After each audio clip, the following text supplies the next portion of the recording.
ॐ वागर्थ संपृक्तौ वागर्थ प्रतिपत्तये जगतः पितरौ वन्दे पार्वती परमेश्वरौ।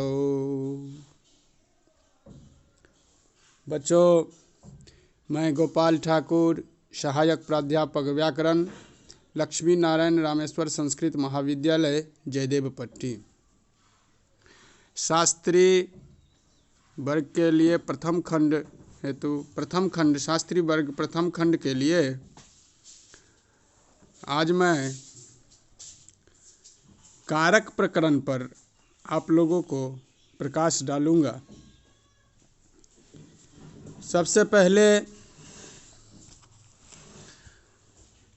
कारक के बारे में हम जानेंगे। कारक की सिद्धि जानेंगे। क्री धातु नबुल प्रत्यय अक्प्राप्ते सति कारक रूपम इति सिद्ध्यति। समझ गए? कारक प्रकरण के अध्ययन से पूर्व हम जानेंगे कारक क्या है। तो क्रियाजनकत्वम कारकत्वम, क्रिया सहायकम कारकत्वम, क्रिया अन्वितम कारकत्वम। कारक जो क्रिया के प्रयोग में अत्यंत सहायक हो वह कारक कहलाता है। और कारक कितने प्रकार के हैं? तो कर्ता कर्म च करणम च संप्रदानम तथैव च आपादानादिकरणम इत्याहु करकानि खट। कहते हैं कारक के मुख्य रूप से 6 भेद हैं। कर्ता, कर्म, करण, संप्रदान, अपादान और अधिकरण। तो हम लोग सबसे पहले एक सूत्र है, प्रातिपदिकार्थ लिंग परिमाण वचन मात्रे प्रथमा। अब प्रथमा विभक्ति के कारक के संबंध में यह सूत्र है, प्रातिपदिकार्थ लिंग परिमाण वचन मात्रे प्रथमा। कहते हैं नियतोपस्थितः प्रातिपदिकार्थः मात्र शब्दस्य प्रत्येकं योगः प्रातिपदिकार्थ मात्रे लिंग मात्राद्या धिक्ये शंख मात्रे च प्रथमा स्यात्। इसका अर्थ है नियत उपस्थिति वाले अर्थ को प्रातिपदिकार्थ कहा जाता है। मात्र शब्द का प्रत्येक से संबंध है। केवल प्रातिपदिकार्थ में लिंग मात्राधिक्य में, परिमाण मात्र में तथा वचन मात्र में प्रथमा विभक्ति होती है। प्रथमा विभक्ति कहाँ कहाँ पर होती है? तो नियत उपस्थिति वाले अर्थ को प्रातिपदिकार्थ कहा जाता है। मात्र शब्द का प्रत्येक से संबंध है। केवल प्रातिपदिकार्थ में लिंग मात्राधिक्य में, परिमाण मात्र में तथा वचन मात्र में प्रथमा विभक्ति होती है। जैसे उच्चै ऊपर, निश्चय नीचे, कृष्णः काला, श्री लक्ष्मी, ज्ञानम ज्ञान इत्यादि। प्रातिपदिकार्थ मात्र के उदाहरण के शब्द हैं जिनका कोई लिंग नहीं है अथवा जिनका लिंग निश्चित नहीं है। अनियता लिंग शब्द। तो लिंग मात्र के आधिक्य के उदाहरण है जैसे तटः, तट, किसी समुद्र के तट, नदी के तट, तटीय, तटम। और परिमाण मात्र की अधिकता में प्रथमा विभक्ति का उदाहरण है द्रोणो व्रीहि। इसका अर्थ है द्रोण रूप परिमाण से नपा हुआ धान्य। व्रीहि जब प्रत्यय विभक्ति के परिमाण अर्थ में प्रकृति द्रोण का अर्थ विशेष परिमाण अभेद संबंध से विशेषण होता है तथा प्रत्यय विभक्ति के अर्थ साधारण परिमाण परिच्छेद परिच्छेदक भाव संबंध से व्रीहि का विशेषण हो जाता है। यही इसका तात्पर्य विवेक है। वचन का अर्थ संख्या है। एकः द्वौ बहवः संख्या रूपम अर्थ उक्त होने से विभक्ति प्राप्त न होने के कारण सूत्र में वचन ग्रहण किया गया है। कहते हैं, अब इनकी संस्कृत व्याख्या की ओर चलेंगे। अथ कारक प्रकरणस्य तदेव ज्ञाप्रतिपदिकात् इत्यधिकृत्य विहिता स्वादिप्रत्ययाः स्वपञ्चम निरूपिताः तत्र प्रथमादिसप्तम्यं त सप्तविभक्ति नामर्थः विशेषावस्थायां दर्शयितुमुपक्रम्यते प्रातिपदिकार्थः। ननु प्रवृत्तिनिमित्तं व्यक्तिश्चेति द्विकं प्रातिपदिकार्थः प्रवृत्तिनिमित्तं व्यक्तिलिङ्गं चेति त्रिकं प्रातिपदिकार्थः प्रवृत्तिनिमित्तं व्यक्तिलिङ्गं संख्यां चेति चतुष्कं प्रातिपदिकार्थः। पुनः प्रवृत्तिनिमित्तं व्यक्तिः लिङ्गसंख्या कारकं चेति पंचकं प्रतिपदिकार्थः।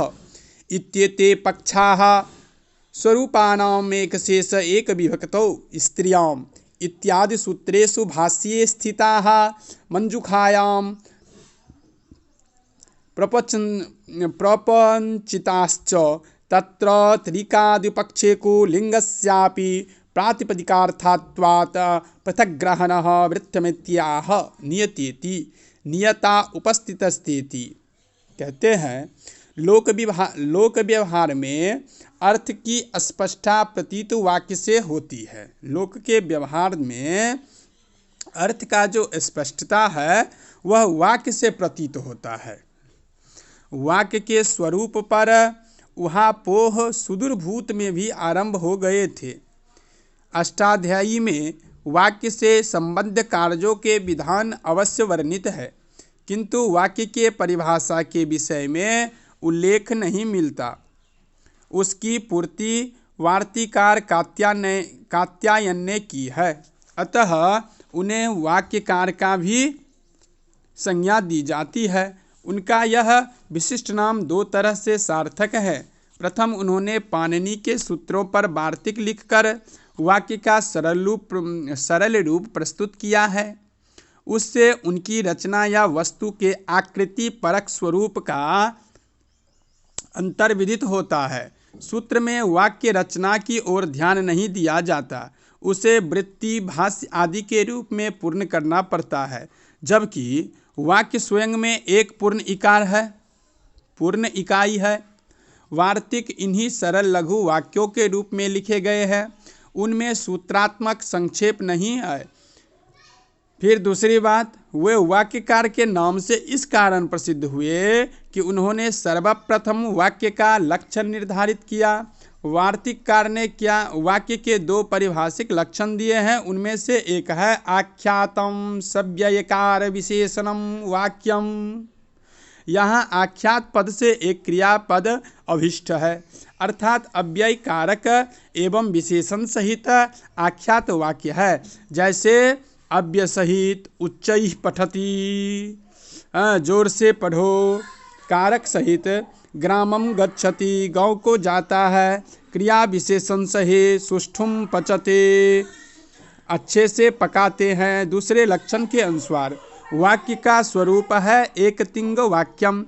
इस लक्षण से यह स्पष्ट हो जाता है कि दो आख्यात वाले वाक्य को एक वाक्य न माना जाए। तो वाक्य एक हैं, अव्यय रहित हैं। वाक्य में अव्यय की कल्पना बाद में की जाती है। मूल रूप में वाक्य अपने आप में अवच्छिन्न है, पूर्ण है। वाक्य के अवयव रहित स्वरूप को स्पष्ट करने के लिए वैयाकरणों ने चित्र बुद्धि आदि का आश्रय लिया। सर्वप्रथम चित्र हमारे सामने पूर्ण है।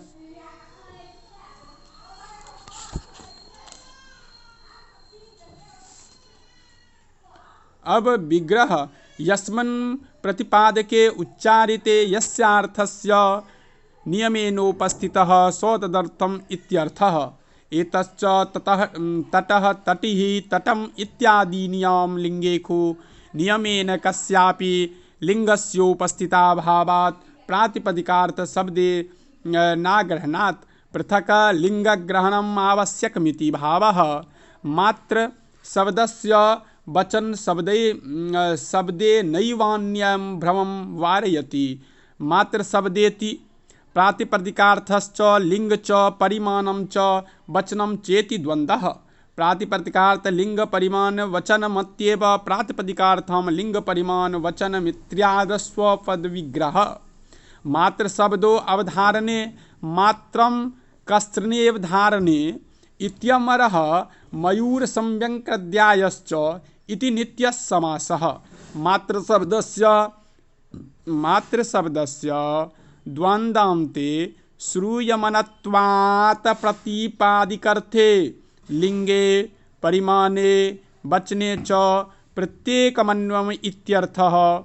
वचनं संख्येति वक्ष्यति ननु प्रातिपदिकार्थ मात्रे लिंगमात्रे परिमाणमात्रे संख्यामात्रे च प्रथमत्येनुपमन्वयं लिंगादीनां केवलानां प्रतिपादिकार्थं विना काप्योऽनस्तीतिरित्याशङ्क्यः अतएव बाधकात्। कहते हैं कि किसी भी रूप में रहता है तदंतर उसके भिन्न भिन्न भागों में दृष्टि जाती है। उसी तरह वाक्य भी अपने आप में पूर्ण है, निरंकाश है एवं अव्यरहित है। उसे समझने के लिए हम शब्दों पदों में बांटते हैं तथा उस शब्दों का एक दूसरे से संबंध जोड़कर वाक्य का विश्लेषण करते हैं।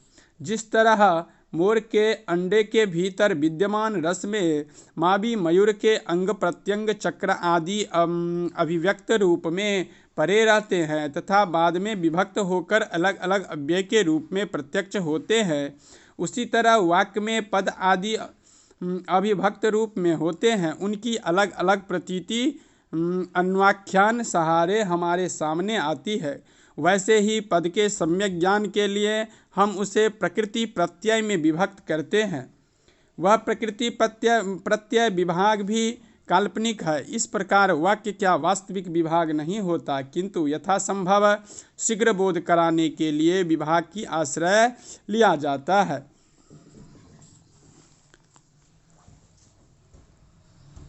अब कहते हैं कि जो पदों का परस्पर समन्वय, वाक्य की विन्यास में तीन बातें प्रमुख हैं। किसी भी वाक्य के विन्यास हम करते हैं उसमें मुख्यतः तीन बातों की ध्यान रखना पड़ता है। पहला, पदों का परस्पर समन्वय। दूसरा, कारक और पदों का क्रम। संस्कृत में प्रथम दो बातों पर विशेष विचार हुआ है, पदों के क्रम अधिक विचार किया गया है। संस्कृत विभक्ति प्रधान भाषा है अतः उसमें दो पदों का परस्पर संबंध विभक्तियों से निर्धारित होता है। भले ही वे पद कहीं रख दिए जाए, वहाँ क्रम परिवर्तन से अर्थ परिवर्तन नहीं होता। इसके विपरीत अंग्रेजी आदि विभक्ति रहित भाषाओं में क्रम परिवर्तन करते ही अर्थ परिवर्तन हो जाता है। यद्यपि संस्कृत में केवल पदों का क्रम ही महत्व नहीं रखता, तथापि इस विषय में पूर्णतया स्वच्छंदता नहीं बरती जा सकती है। पदों के परस्पर समन्वय से तात्पर्य है वाक्य में पदों के लिंग, वचन, पुरुष या काल की समरूपता। संस्कृत में पदों के परस्पर समन्वय के विषय में तीन बातें उल्लेखनीय है। कर्ता क्रिया का समन्वय, विशेषण और विशेष का समन्वय, साक्षेप शब्दों का अपने पूर्ववर्ती संबद्ध शब्दों से समन्वय। संस्कृत व्याकरण में वाक्य विन्यास के संदर्भ में कारक प्रकरण पर विशेष विचार हुआ है तदनुसार वाक्य में संज्ञा और क्रिया के बीच से जो संबंध है उसके आधार पर ही कारक नाम दिया गया है। वस्तुतः यह क्रिया के निष्पादित में लगी हुई द्रव्य शक्ति है जिसे साधन भी कहते हैं। इसी का दूसरा नाम कारक है। समझ गए? तो कर्तृत्व शक्ति वही शक्ति अवतांतर व्यापार की विपक्षा से करण संप्रदान आदि नाम प्राप्त कर 6 रूपों में प्रकाशित होती है। उसी शक्ति के यह 6 भेद कर्ता, कर्म, करण, संप्रदान, अपादान और अधिकरण नाम से प्रसिद्ध है। इनमें कर्ता की प्रधानता इसीलिए मानी जाती है कि करण आदि की प्रवृत्ति एवं निवृत्ति उसी के अधीन होती है।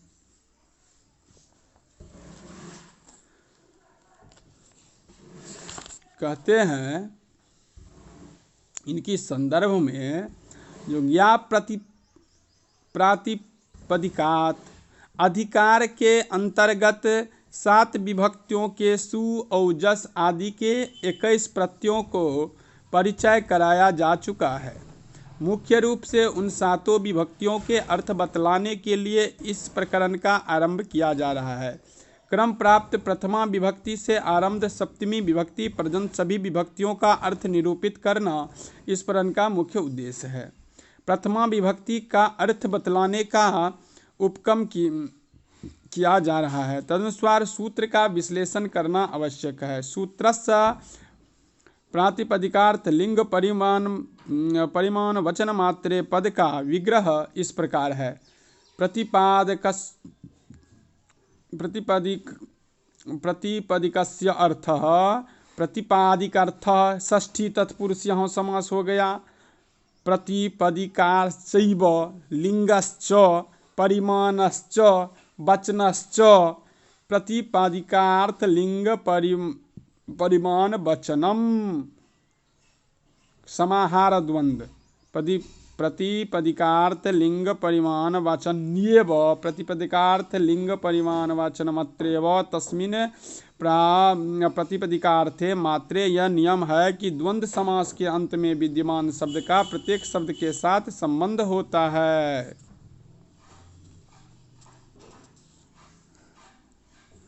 अब कहते हैं जो प्रतिपदिकार्थ मात्र क्या है, तो उच्च ही ऊपर, नीच ही नीच, कृष्ण लक्ष्मी। इनमें प्रथमा विभक्ति का अर्थ केवल उन शब्दों से निश्चित प्रतीत होने वाले अर्थ है।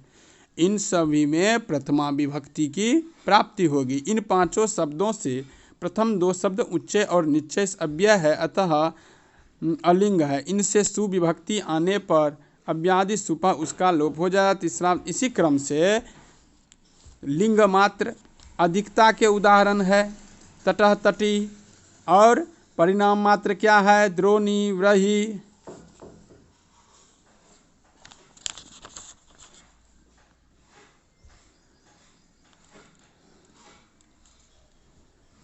अब कहते हैं कि प्रथमा की अनुवृत्ति अपेक्षित है, तदनुसार संबोधन के अर्थ में भी प्रथमा हो जाएगा। तो मात्र शब्द के ग्रहण करने का दूसरा फल यह है कि कारक आदि अर्थ की अधिकता प्रतीत होने पर प्रथमा विभक्ति नहीं होती है। और कहते हैं पद संबोधने अनुवृत्ति प्रथमा विधि सूत्रम, संबोधन में भी प्रथमा विभक्ति ही होता है।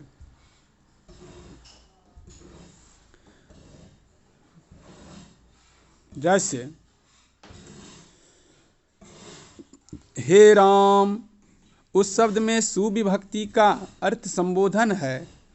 एंग हरस्वात संबुद्धे सूत्र से विभक्ति का लोप हो जाता है और पद संबोधन का प्रतीक है। इसका प्रयोग स्पष्टता के लिए किया जाता है।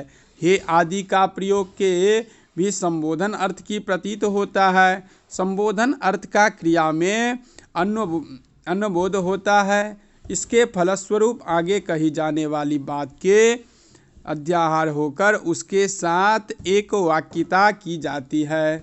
अतः माम पाही, मेरी रक्षा करो आदि वाक्यों से इसकी पूर्ति की जाती है।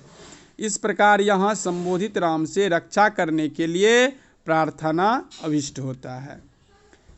विशेष रूप से यहाँ राम कहने से प्रातिपदिकार्थ व्यक्ति विशेष दशरथ पुत्र राम का ज्ञान होने की अतिरिक्त अभिमुखीकरण रूप अर्थ की अधिकता होने से प्रातिपदिकार्थ में प्रथमा संभव नहीं थी, अतः पृथक सूत्र के द्वारा विधान किया गया है।